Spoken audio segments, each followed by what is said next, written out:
of a man who was originally Egyptian, but he lives in the beautiful city of Al-Madinah Al-Munawwarah.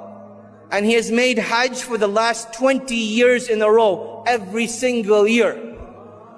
And he was doing an interview recently, and he was asked, you as a janitor, as a poor man, what do you think is the cause that Allah subhanahu wa ta'ala keeps calling you back to His house? So in this interview, the man says, this is purely from the blessings of Allah subhanahu wa ta'ala. And I'm not sure of the exact reason, but I do remember a particular incident in my very first Hajj, that I saved up for the whole entire year before I came for my first Hajj. And I went on this great journey.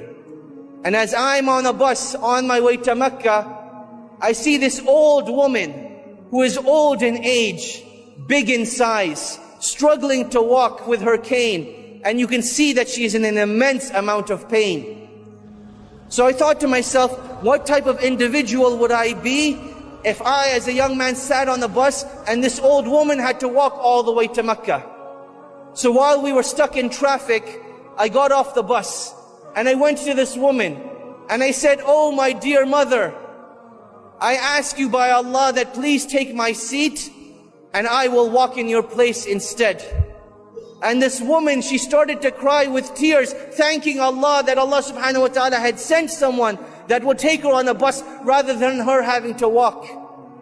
And as she was getting on the bus, she turns around to that man and she says, oh my dear son, I pray to Allah that Allah subhanahu wa ta'ala never prevents you from making Hajj again.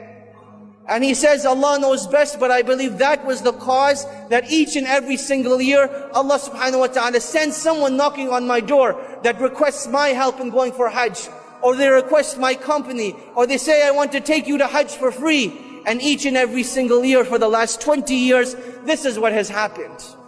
My dear brothers and sisters, when we make dua to Allah subhanahu wa ta'ala, we need to remember that nothing is impossible for Allah subhanahu wa ta'ala.